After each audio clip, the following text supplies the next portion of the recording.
Hello friends, आज मी तुम्हाला बोलतो मराठी या कवितेवर 20 MCQs विचारणार आहे. प्रत्येक प्रश्न एका गुणासाठी आहे. चला तर मग सुरू करूया.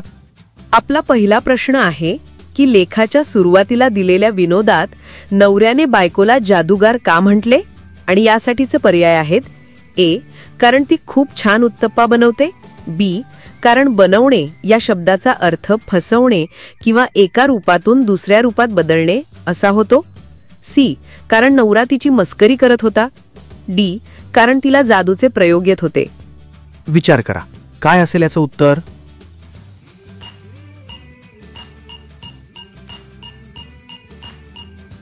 बरोबर, याचं योग्य उत्तर आहे पर्याय बी, कारण बनवणे या शब्दाचा अर्थ फसवणे किंवा एका रूपातून दुसऱ्या रूपात बदलणे असा होतो. याचं स्पष्टीकरण असं आहे की आपल्या पाठामध्ये सांगितलंय की मराठीत बनवणे या शब्दाचा एक अर्थ फसवणे किंवा जादूगारासारखं एका वस्तूचं दुसऱ्या वस्तूत रूपांतर करणे असा पण होतो. म्हणूनच जेव्हा बायकोने विचारलं उत्तप्पा बनवू का, तेव्हा नवऱ्याला लगेच जादूगार आठवला. आता प्रश्न दुसरा, मराठी भाषेत स्वयंपाकाच्या वेगवेगळ्या क्रियांसाठी कोणते शब्द वापरले जातात? पर्याय आहेत: ए, फक्त बनवणे. बी, फक्त करणे. सी, पोळ्या लाटणे, भाजी फोडणीस टाकणे, भात रांधणे. डी, पदार्थ शिजवणे.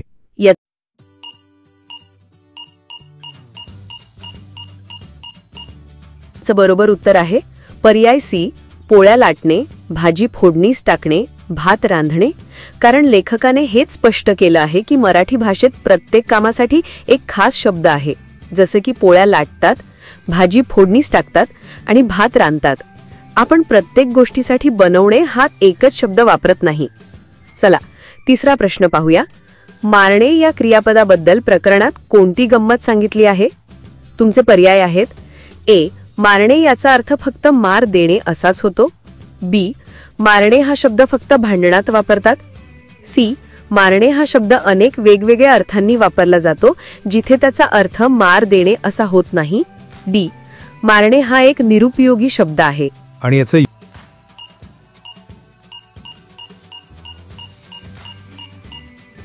योग्य उत्तर आहे पर्याय सी.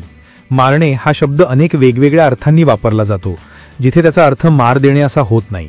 कारण आपण गप्पा मारतो, उड्या मारतो, शिट्टी मारतो, या सगळ्या वाक्यांमध्ये मारणे हा शब्द आलाय, पण कुठेही त्याचा अर्थ मार देणे किंवा टू हिट असा नाही. हीच तर आपल्या भाषेची गंमत आणि श्रीमंती आहे. प्रश्न क्रमांक 4, खस्ता खाणे या वाक्प्रचारात खस्ता याचा अर्थ काय आहे? पर्याय आहेत: ए, एक प्रकारचा खाद्यपदार्थ. बी, खूप कष्ट सोसणे किंवा खूप त्रास सहन करणे. सी, दुसऱ्याला त्रास देणे. डी, आराम करणे. याचा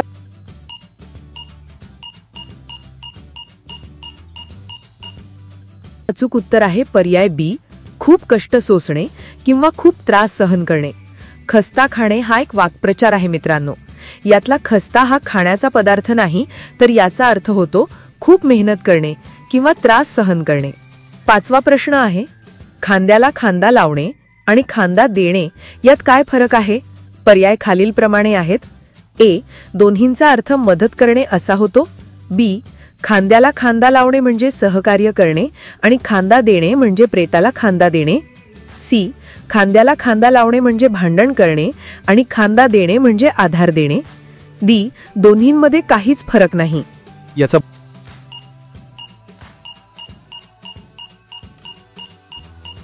बरोबर उत्तर आहे पर्याय बी, कारण खांद्याला खांदा लावणे म्हणजे एकमेकांना मदत करणे, सहकार्य करणे, तर खांदा देणे हा शब्दप्रयोग अंत्ययात्रेशी संबंधित आहे.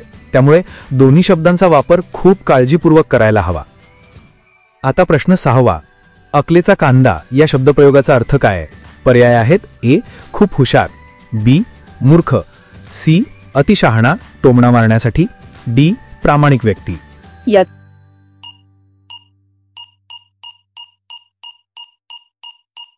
उत्तर आहे पर्याय सी, अतिशहाणा, टोमणा मारण्यासाठी. लक्षात ठेवा, अक्कलवान म्हणजे हुशार, पण जेव्हा कोणी अकलेचा कांदा म्हणतं तेव्हा ते कौतुक नसतं, तर मोठा शहाणा लागून गेलास असा टोमणा असतो. 7वा प्रश्न थोडा ट्रिकी आहे. तिला हसणे आणि तिच्याशी हसणे यातील योग्य अर्थ कोणता आहे? पर्याय आहेत: ए, दोन्हींचा अर्थ सारखाच आहे. बी, तिला हसणे म्हणजे तिची मस्करी करणे आणि तिच्याशी हसणे म्हणजे तिच्यासोबत सहजपणे हसणे. सी. तिला हसणे म्हणजे तिच्यासोबत हसणे आणि तिच्याशी हसणे म्हणजे तिची मस्करी करणे. डी. दोन्हींचा अर्थ आनंदी होणे असा आहे.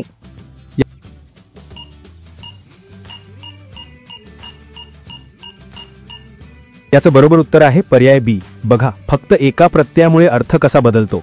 तिला हसणे म्हणजे तिची मस्करी करणे आणि तिच्याशी हसणे म्हणजे तिच्यासोबत मिळून हसणे. प्रश्न 8. तुझी मदत करणे याऐवजी योग्य वाक्यरचना कोणती आहे? पर्याय आहेत: ए. तुला मदत करणे, बी. तुझ्यासाठी मदत करणे, सी. तुझ्यात मदत करणे, डी. तुझी मदत करणे हेच बरोबर आहे. अगदी सोपा आहे. बरोबर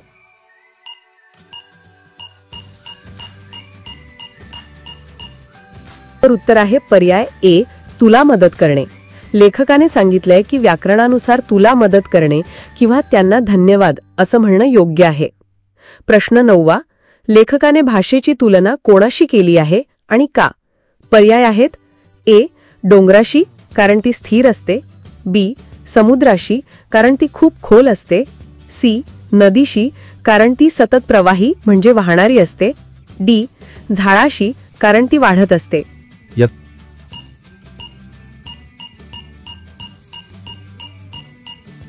योग्य उत्तर आहे पर्याय सी. नदीशी, कारण ती सतत प्रवाही म्हणजे वाहणारी असते. जशी नदी सतत वाहत असते तशी भाषा सुद्धा वाहत राहते. तिच्यात नवीन नवीन शब्द येत राहतात, ती बदलत राहते. प्रश्न क्रमांक 10. लेखकाच्या मते मी स्टडी केली असे म्हणणे का योग्य नाही? पर्याय आहेत: ए. कारण स्टडी हा इंग्रजी शब्द आहे, बी. कारण मी अभ्यास केला हा योग्य आणि अर्थपूर्ण मराठी पर्याय उपलब्ध आहे, सी. कारण ते वाक्य खूप मोठे होते, डी. कारण ते वाक्य चुकीचे आहे.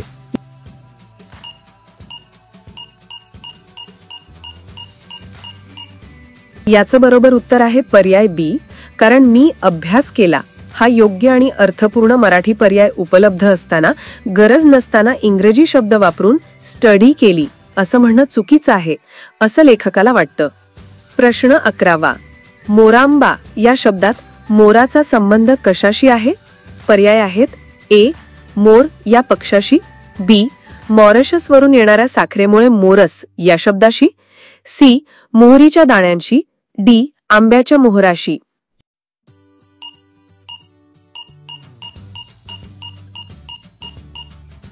याचं गमतीशीर उत्तर आहे पर्याय बी. मॉरिशसवरून येणाऱ्या साखरेमुळे मोरस या शब्दाशी. शब्दाचं मूळ शोधल्यावर कळतं की पूर्वी साखर मॉरिशस नावाच्या देशातून यायची, म्हणून तिला मोरस म्हणायचे. त्यावरून मोरांबा हा शब्द आला. त्याचा आपल्या मोराशी काही संबंध नाहीये. प्रश्न 12. अनसुया या नावाचा योग्य संधी विग्रह आणि अर्थ काय आहे? पर्याय आहेत: ए. अनु अधिक सुया म्हणजे सुंदर मुलगी, बी. अन अधिक सुया म्हणजे जी सूड घेत नाही, सी. अन अधिक असूया म्हणजे जिच्या मनात मत्सर किंवा असूया नाही अशी, डी. अनसु अधिक या म्हणजे देवाचे रूप.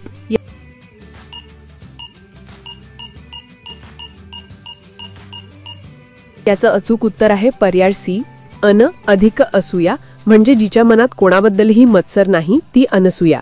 याचं स्पष्टीकरण असं की शब्दाचं मूळ समजलं की तो कायम लक्षात राहतो.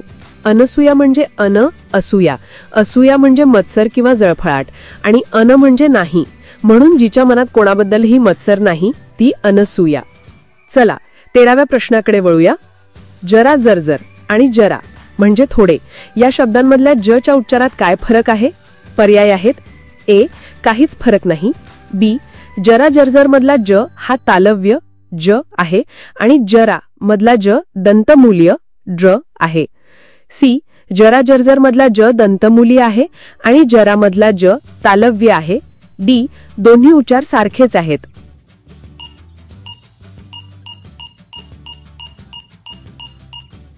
याचा बरोबर उत्तर आहे पर्याय बी. उच्चार किती महत्वाचा असतो बघा. जरा जर्जर मधला ज हा ज सारखा उच्चारला जातो, तर जरा म्हणजे थोडंसं मधला ज वेगळा उच्चारला जातो. प्रश्न 14. शब्द चुकीच्या ठिकाणी तोडल्यास अर्थ कसा बदलू शकतो याचे कोणते उदाहरण पाठात दिले आहे? पर्याय आहेत: ए. पुराण आणि वांगी, बी. सूतकताई या शब्दाला सूतकताई असे लिहिणे, सी. कलेवर आणि प्रेम, डी. आई आणि बाबा.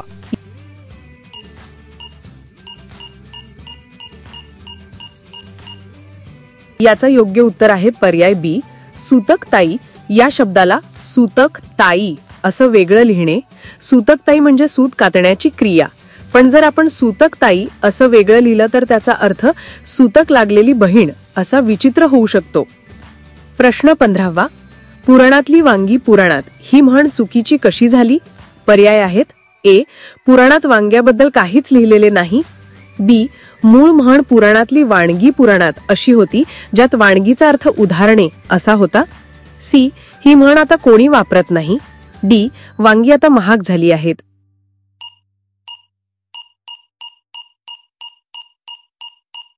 याचं खरं उत्तर आहे पर्याय बी. मूळ म्हण होती पुराणातली वाणगी पुराणात. वाणगी म्हणजे उदाहरण, एक्झाम्पल. पण बोलता बोलता वाणगीचं वांगी झालं आणि लोक पुराणात वांग्याच्या गोष्टी शोधू लागले. प्रश्न 16वा. पाठात कलेवर या शब्दाचे कोणते दोन वेगवेगळे अर्थ सांगितले आहेत? पर्याय आहेत. ए. कला आणि शरीर. बी. कलेवर म्हणजे सप्तमी विभक्तीचे रूप आणि कलेवर म्हणजे शव. सी. प्रेम आणि मृत्यू. डी. राजा आणि अपघात.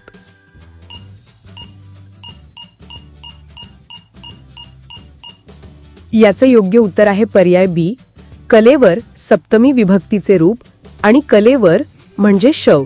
कारण इथे एकच शब्द दोन वेगवेगळ्या अर्थांनी वापरला आहे. पहिल्या वाक्यात राजाचे कलेवर प्रेम होते म्हणजे राजाचे कलेवरती प्रेम होते, आणि दुसऱ्या वाक्यात एक कलेवर पडले होते म्हणजे एक शव किंवा मृतदेह पडले होते. बघा, भाषा किती गमतीशीर आहे. 17वा प्रश्न.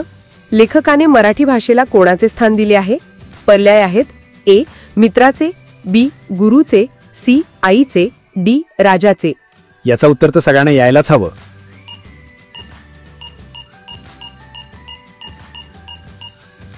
बरोबर, पर्याय सी. आईचे. लेखक म्हणतात की आपली मराठी भाषा ही आपल्याला आईच्या ठिकाणी आहे, कारण तिनेच आपल्या भावनांना आकार दिलाय. प्रश्न 18वा.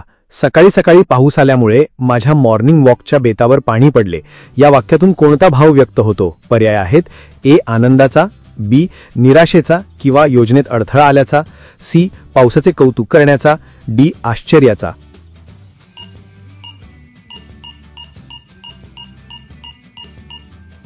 याचं योग्य उत्तर आहे पर्याय बी. निराशेचा किंवा योजनेत अडथळा आल्याचा. इथे बेतावर पाणी पडणे हा वाक्प्रचार वापरला आहे, ज्याचा अर्थ होतो एखादी योजना फसणे. यातून निराशा व्यक्त होते. 19वा प्रश्न. भाषेची शक्तिस्थानं जाणून घेणे का महत्वाचे आहे? पर्याय.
व्हिडिओ आवडला असेल तर लाईक या बटनावर क्लिक करा, चॅनलला सबस्क्राईब करा आणि तुमच्या मित्रमैत्रिणीला हा व्हिडिओ शेअर करा.